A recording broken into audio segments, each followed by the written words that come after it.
The royal ship Aurelian was dying. Its massive body trembled as explosions tore through its silver halls.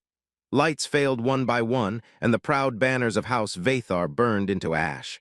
Once, this ship had carried hope for an entire species. Now it carried only fear. Princess Sailira Vathar ran through the corridor, her breathing uneven, her long cloak torn and stained with blood that was not all hers. The sound of alarms echoed like screams. Soldiers who had sworn to protect her lay unmoving on the floor. Their eyes stared at nothing. Only an hour ago, she had stood in the command chamber, listening as her uncle promised peace. She had believed him. That mistake had destroyed everything. The betrayal had been quiet. No warning, no honor. Just weapons powering up from within and orders that never came to save her people. "Launch escape pod now," a dying officer shouted before the ceiling collapsed. Sailira did not want to run. Princesses were taught to stand tall, to face the end with dignity. But rulers were also taught one more thing: survival mattered more than pride. She entered the pod chamber as flames swallowed the hallway behind her. Only one pod remained. The others had been destroyed or stolen. The doors sealed shut around her. For the first time in her life, Sailira was truly alone. The pod launched violently, throwing her against the seat. Pain shot through her side as metal pierced flesh. She cried out, clutching the wound as blood shimmered blue against her fingers. Through the small window, she saw her home burn. The Aurelian exploded in silence, breaking apart like a dying star. Thousands of lives ended in a single moment. Her family, her people, her future. The pod spiraled out of control, dragged toward a small blue-green planet below. Systems failed one after another. Navigation was gone. Communication was dead. Sailira laughed weakly through tears. "So this is how it ends," she whispered. The atmosphere tore at the pod like claws. Fire wrapped around her, heat flooding the small space. She screamed as the crash alarms howled. Then, impact! The pod smashed into the surface, carving a deep scar through soil and stone before finally stopping. The silence afterward was heavy, unnatural. Smoke filled the air. Sparks danced like dying fireflies. Sailira tried to move. Her body refused. Every breath felt sharp, broken. Her left arm lay twisted beneath her, numb and useless. Blood soaked into the strange, dark ground beneath her. With shaking effort, she forced the hatch open. Cool air rushed in, carrying unfamiliar scents, plants, water, life. This world was alive in a way she had never felt before. She dragged herself out of the pod inch by inch, leaving a trail behind her. Her crown slipped from her head and fell into the dirt. She did not pick it up. Tall trees surrounded her, their leaves whispering softly. Strange creatures moved in the distance. None came close. Sailira collapsed against a fallen log, her strength finally gone. She looked up at the sky through the broken canopy. The stars were different here. None of them answered her call. None of them belonged to her. Her translator implant flickered, barely working. She pressed her hand against her wound, trying to slow the bleeding. "I am Princess Sailira of House Vathar," she said softly, though no one was there to hear. "Daughter of a broken throne." Her voice cracked. "My people are dead. My fleet is gone. I was left behind." Tears rolled down her cheeks, glowing faintly as they fell into the soil of an alien world. She had been trained for politics, diplomacy, and war, but not for abandonment. The forest remained silent, uncaring. As darkness crept into the edges of her vision, one final thought filled her mind. Not fear of death, but grief for what could have been. "If anyone finds me," she thought, "I hope they are kinder than the stars." Her eyes slowly closed. She did not see the human footsteps approaching. She did not know that this forgotten world would become the place where her story truly began. The forest was alive in ways Ethan Cole had almost forgotten. Birds called to each other in strange melodies, and the wind shook the leaves like a soft whisper. He had been hiking alone for days, trying to escape memories of a war he could not forget. Every step on the soft soil reminded him he was still alive, and that was both a blessing and a curse. Then he saw the smoke, thin, curling, almost innocent, but unnatural. His instinct screamed danger. Weapons drawn, he followed the trail, silent, careful. Through the trees, he glimpsed something strange. A small pod, half buried in the ground, twisted and smoking, and beside it a figure. At first, he thought it was a trick of the light. She lay on the ground, fragile, alien, her skin faintly glowing with an unearthly blue. Her limbs were twisted unnaturally, and blood shimmered across her body like liquid sapphires. She did not move. Ethan approached slowly. He had faced enemies, beasts, and horrors that would have frozen a lesser man, yet seeing her like this made him pause. She was not human, not any creature he had ever seen. She was small, elegant, delicate, but wounded, terribly wounded. His hands shook slightly as he kneeled beside her. He felt for a pulse and found it faint but steady. Her breathing was shallow, her eyes flickered open. Giant, luminous, and full of pain, they stared at him. She spoke, and the words were strange, musical, incomprehensible. A translator embedded in her wrist flickered weakly. Human. Yes, Ethan whispered. I'm human, I won't hurt you. She flinched at his touch but did not move away. Her body was too weak. Her breathing caught in short gasps. Ethan tore strips from his jacket, gently wrapping her injuries as best as he could. Each movement caused her pain, but she did not scream. I won't leave you, he said softly, more to himself than her. I won't. Her eyes held fear, confusion, and something else, a fragile spark of hope. She tried to speak again, but pain stole her words. Ethan felt the weight of responsibility settle on him, heavier than any weapon he had ever carried. The forest around them was silent, but the world felt enormous, dangerous, infinite. And yet in that quiet he felt a connection he could not explain. He lifted her gently, careful not to worsen her injuries. Her body was lighter than expected, almost fragile as paper, yet she was alive, and that was all that mattered. Ethan carried her to a nearby cave he had found earlier. It was not much, but it was dry, warm, and safe from immediate dangers. He laid her down on a bed of ferns and moss, adjusting her slightly to ease her pain. Stay with me, he whispered. Just stay. The alien princess tried to speak again, and this time a few words came through the broken translator. Alwan. Yes, Ethan said, understanding more than the device could translate. You're not alone anymore. Hours passed. Ethan kept watch while she drifted between sleep and pain-filled awakenings. He found himself talking to her, explaining who he was, why he was there, telling her stories of Earth, of mountains, rivers, and quiet nights under stars she had never seen. Slowly, her breathing steadied. Slowly, the sharp pain in her face softened. Slowly, she lifted her hand to touch his arm, just briefly. A silent acknowledgement that she trusted him, at least a little. Ethan did not leave her side. He could have run, could have abandoned this alien stranger, but something in him refused. He had seen enough loss to know the weight of being left behind. By nightfall, she looked at him with eyes full of gratitude, fear, and something fragile, growing, a seed of hope. For the first time since the crash, she allowed herself to believe she might survive. Ethan Cole, human, wanderer, soldier of forgotten wars, had become her guardian. And in that quiet mountain cave, two lives from different worlds intertwined, not by duty or destiny, but by the simplest and strongest choice of all, refusing to walk away. The stars above the forest shone silently, as if watching, waiting, and maybe, just maybe, approving. The forest had changed for Celira. The strange creatures that once prowled the shadows now seemed distant, almost respectful. She no longer flinched at the sound of rustling leaves. Her body was still weak, her skin scarred, and her silver-blue glow dimmed from the pain, but she survived. Ethan had made a simple bed of moss and ferns inside the cave. Every day he cleaned her wounds, patched her torn clothes, and shared whatever food he had. He spoke constantly, telling stories of mountains, rivers, and distant cities, though she understood only fragments at first. Her first words came slowly, broken, yet urgent. Human, why? Ethan paused, letting the question hang. Why what? Why save me when you do not know me, when I am alien?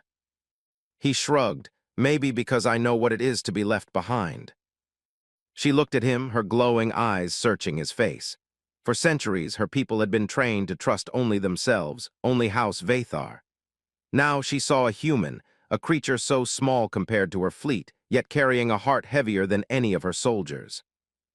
Days passed, her wounds slowly healed, but her trust did not come easily. Each movement caused sharp reminders of her pain. Every time Ethan reached to help, she flinched. Yet he never stopped. He never pushed. He waited silently for her to understand that not all humans abandon those in need. One evening, as fireflies danced in the cave entrance, she finally allowed herself to speak more freely. "I thought I was alone, that all hope was gone, my fleet destroyed, my people gone." Ethan nodded, listening quietly. He had learned long ago that sometimes silence spoke louder than words. "I thought you would leave me too," she admitted, her voice trembling. "I won't," Ethan said simply, resting his hand over hers. "I'm not leaving." The simplicity of his words struck her. She had been trained for politics, for diplomacy, for war, but never for kindness without reason. She studied him, his calloused hands, his tired eyes, the quiet strength that did not demand recognition. Slowly, she began to trust. Slowly, she allowed herself to relax, even laugh quietly when Ethan made clumsy attempts to feed her alien food she could barely taste. He had learned to understand her needs, her limits, and she, in turn, began to learn to communicate without the broken translator. One morning, she awoke to find him sitting beside her, sketching the strange forest outside the cave. She noticed the small details, how he observed, how he remembered. For the first time in weeks, she smiled. Not the regal, forced smile of a princess in court, but a quiet, real smile. "I never thought a human could be so patient," she whispered. Ethan looked up, smiling softly. "Not all humans are the same. Some of us, we see value in life, no matter whose it is." The bond between them grew not from grand gestures, but small ones, sharing water, cleaning wounds, comforting each other in moments of fear. She realized that for the first time since the betrayal, she did not feel the crushing weight of loneliness. Yet beneath the growing trust, the fear remained. Celira knew that the enemies who had destroyed her world were still out there, waiting, watching. She could not forget them. But in Ethan, she found a strange comfort, a reminder that even in the dark, someone could care, could fight, could protect. One night, she spoke softly into the quiet cave, almost to herself. "If my people see me like this, weak, wounded, they would call it shame." Ethan touched her shoulder gently. "Strength isn't always about fighting battles. Sometimes it's about surviving them. And you are surviving." For the first time, she did not feel like a fallen princess. She felt like someone learning to live again. And as dawn broke through the trees, golden light spilling into the cave, Celira realized that the most dangerous part of survival, the loneliness, the despair, was slowly losing its grip. In the silence of the forest, two lives from different worlds had begun to heal, side by side. And though the universe beyond would still be cruel and unforgiving, within this small cave, hope had taken root. It was fragile, delicate, and uncertain, but it was real. For the first time since the crash, Celira allowed herself to believe. Maybe she could survive. Maybe she could even trust again. And Ethan, human, soldier, wanderer, would not let her face the world alone. The forest had never felt so alive and so threatening. Celira had begun to feel safe in the quiet of the cave, but the universe had not forgotten her. Signals pulsed faintly through the trees, picked up by devices she thought destroyed. Somewhere in the sky, distant ships moved, and she knew the message had been received. "They're coming," she whispered, her voice trembling, though Ethan could feel the weight behind it. He looked up from the fire he had built outside the cave, his senses sharpening. Years of combat had taught him how to listen to danger before it arrived. "Who's coming?" he asked calmly, though his body tensed. "My enemies, the ones who betrayed my fleet, the ones who left me to die." Ethan's jaw tightened. "Then we'll make sure they don't finish what they started." Celira shook her head. "You don't understand. They're not humans. They will not hesitate. They will kill you just for helping me." He studied her, seeing the storm of fear, anger, and grief in her luminous eyes. "Then they'll have to try," he said simply. Night fell and the forest seemed to close around them. Ethan prepared quietly, setting traps, gathering makeshift weapons, scanning the tree line with trained eyes. Celira watched, a mixture of awe and fear. She had faced armies, fleets, and betrayal, but this, seeing a human fight to protect her, not for orders, not for glory, was something new, something she could not have anticipated. Hours later, a low hum vibrated through the trees. Drones, small, fast, and merciless. They moved with precision, scanning for heat, for movement. Celira's chest tightened, her claws, once ceremonial, now hidden, curled reflexively. Ethan whispered, "Stay back. Don't move until I tell you." They approached. Shadows flitted through the trees, laser fire slicing the night air. Ethan moved, drawing fire, dodging with a human grace that surprised even Celira. He fell once, then again, each time rising to shield her from the line of attack. She felt helpless, trapped in the corner of the cave, her heart pounding. And yet, as she watched him, something stirred inside, a fierce, fiery admiration. A human, so fragile by her standards, was putting everything at risk for her alone. Then one of the drones breached the perimeter. Ethan dove, pulling her out of the path of death, and the device exploded behind them. Smoke and sparks filled the forest. Celira's vision blurred, but she noticed something she had never expected. He never hesitated, not once, not even when his life was clearly in danger. Tears stung her eyes, and she could not speak. All she could do was watch, powerless, as the human risked himself again and again. For her. Her hand brushed against the small, damaged piece of tech she had hidden in her robes. A beacon, tied to her royal bloodline, flickered faintly. She realized she had one chance to call for help without exposing Ethan too early. Hands shaking, she activated it. A beam of light shot skyward, signaling to the distant remnants of her people that she was alive. She prayed it reached them in time. Ethan fell hard just as the first rescue signals arrived, battered and bleeding. Celira ran to him, pressing her hands to his chest, her glowing tears staining his blood-soaked shirt. "Stay with me," she begged. "I will," he whispered, though his strength was fading. The night erupted into chaos as distant warships descended. Laser fire lit the sky, enemies retreating under overwhelming force.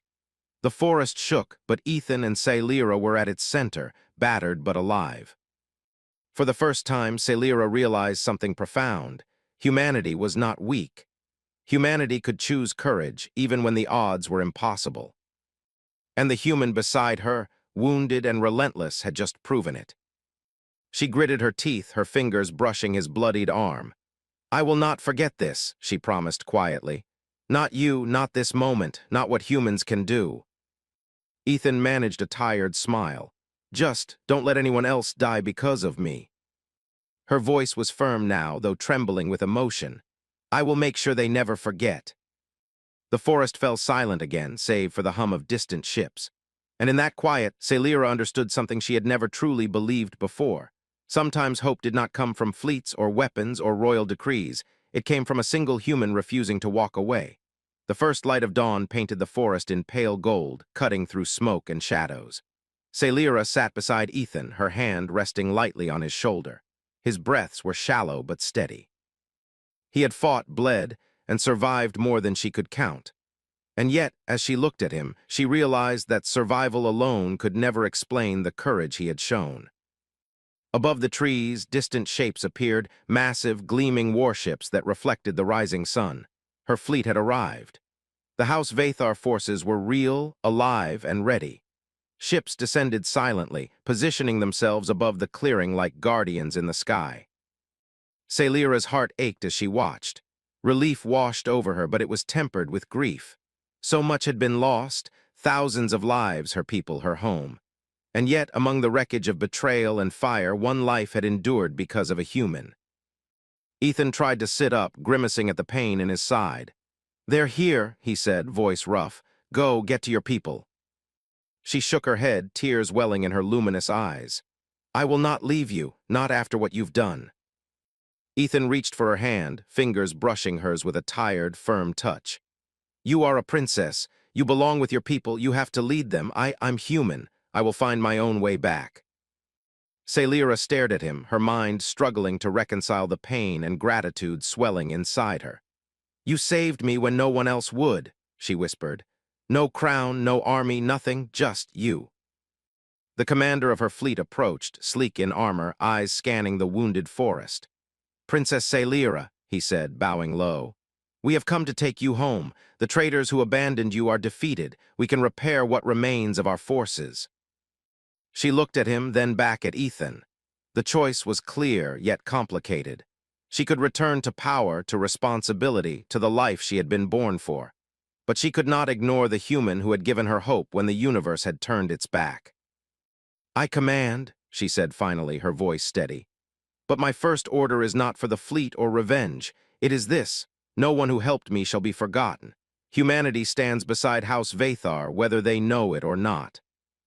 The commander blinked, clearly taken aback by her decision, but he nodded. Orders were given, ships prepared, and yet Sailira stayed by Ethan's side.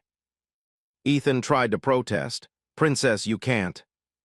She smiled softly, luminous tears tracing down her cheeks.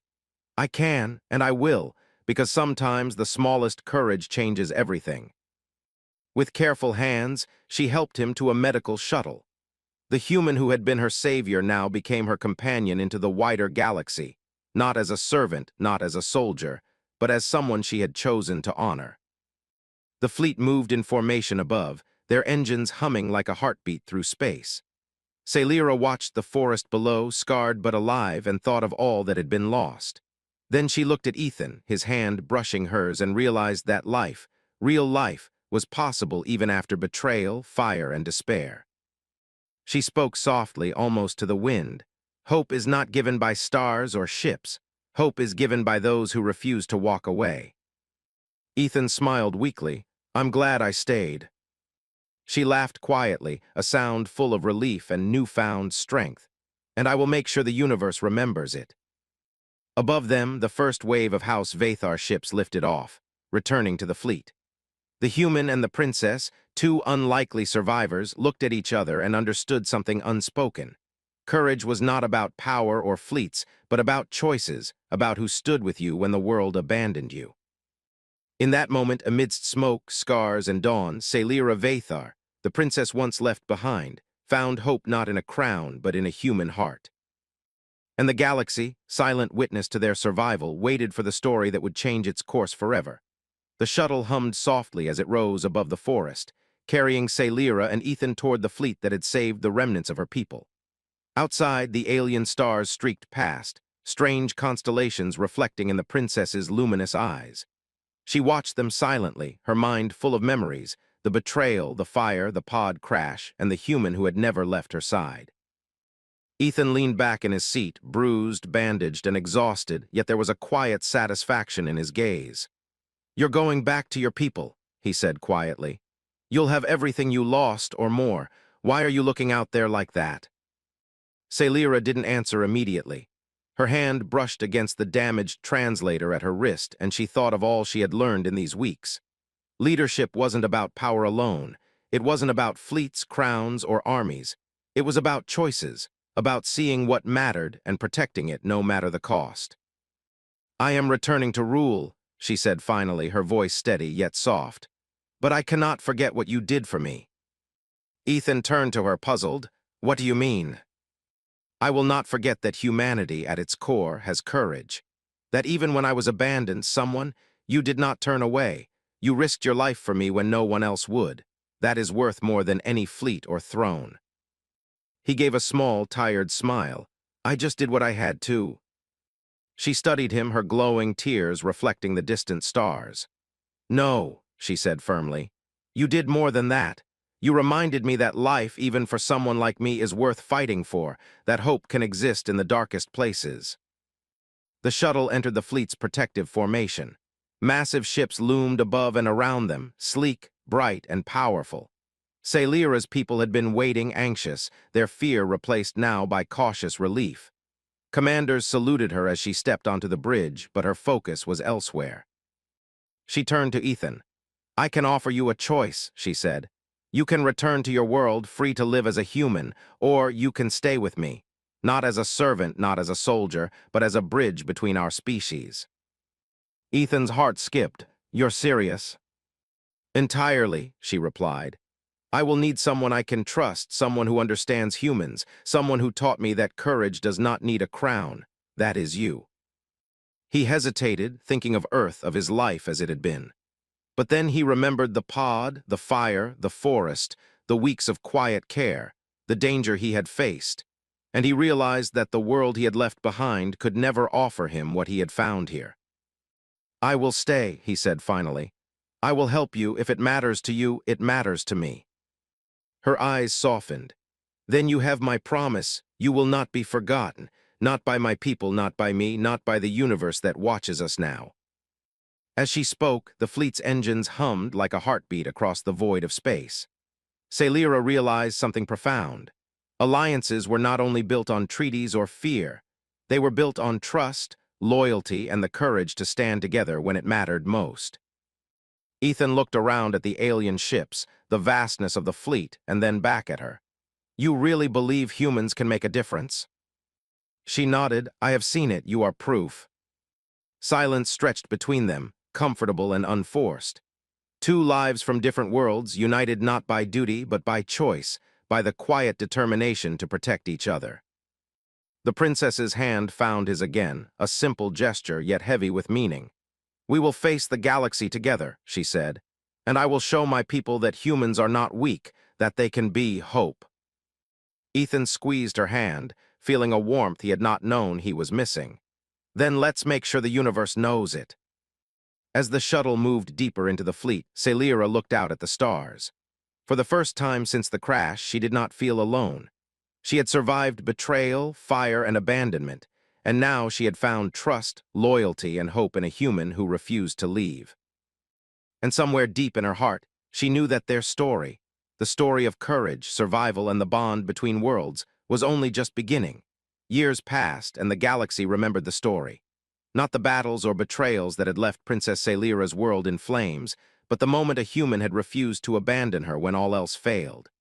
Humanity, once considered fragile and primitive, had shown its strength in a single, extraordinary act of courage. Celira, now queen of House Vathar, often walked the observation decks of her fleet, looking out at the stars she had once thought unreachable. Beside her, Ethan moved with quiet confidence, not as a soldier or servant, but as an equal, a companion, a witness to the future they were building together. "Do you ever miss Earth?" she asked, her glowing eyes reflecting the distant suns. Ethan shook his head. "Sometimes, but I found a better reason to stay here, someone worth it." She smiled, a mixture of gratitude and warmth. "And you showed me what humanity can be. Bravery isn't about ships or weapons. It's about choosing to stand when the world expects you to run."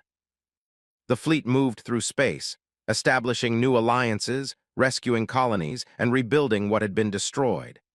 Celira's people began to see humans in a new light, not as weak or unpredictable, but as beings capable of selfless courage. Stories spread from planet to planet of a human who had saved a princess when the odds were impossible. Ethan, though uncomfortable with praise, understood the significance. His actions had changed perception. His choice had shifted the galaxy's balance, not through domination, but through the quiet strength of loyalty and compassion. One day, during a council meeting with other planetary leaders, Celira spoke before all the delegates. "We were left behind once," she said, "abandoned by those we trusted, but hope can arrive in the most unexpected forms. Humanity has shown us that courage does not belong to fleets or crowns. It belongs to hearts willing to act when no one else will." Delegates whispered among themselves, astonished. For centuries, humans had been underestimated. Now their courage was undeniable. Later, in the quiet of her private chambers, Celira sat beside Ethan. "I could have returned alone," she admitted softly. "Claimed my throne, commanded my fleet, restored my people, but it would not have been complete without you." He chuckled, wincing as a scarred shoulder reminded him of the past battles. "You owe me nothing. I stayed because I wanted to, because someone had to." She placed her hand over his, feeling the weight of history, memory, and survival. "You did more than stay. You reminded me that life, no matter how dark, can be saved by a single choice." In the years that followed, the bond between humans and Vathar grew stronger. Trade, culture, and knowledge flowed between worlds. Humans, once thought weak, became respected allies, and every story of courage began with one truth: a human had refused to turn away when a princess had been left behind. Celira often returned to the forest where she had first met Ethan. She stood there silently, remembering the smoke, the crash, the fear, and the cold weight of abandonment. But more than that, she remembered hope, the hope a human had given her, a hope strong enough to change the course of her life and the lives of countless others. Ethan, standing beside her, smiled as he watched her remember. "We made it," he said simply. She turned to him, eyes shining with both emotion and determination. "We did more than survive. We changed the galaxy." And in that moment, Celira understood that humanity's true power did not lie in technology, fleets, or weapons. It lay in their choice to act when it mattered most, to protect when the universe expected them to abandon, to love without condition. Her people, the stars, and even the silent void of space had witnessed it. Humanity had arrived, not to conquer, but to stand tall when hope seemed impossible. Celira squeezed Ethan's hand. "Because when I had nothing, you gave me everything." And in that truth, the galaxy finally saw the power of a human heart. Courage, loyalty, and hope had bridged worlds. A princess who had been left behind had found salvation, not in ships or armies, but in humanity itself. The stars shone brighter that night, as if the universe itself acknowledged a new legend. That hope, even in the darkest hour, can arrive on two legs, with a beating heart and the refusal to walk away.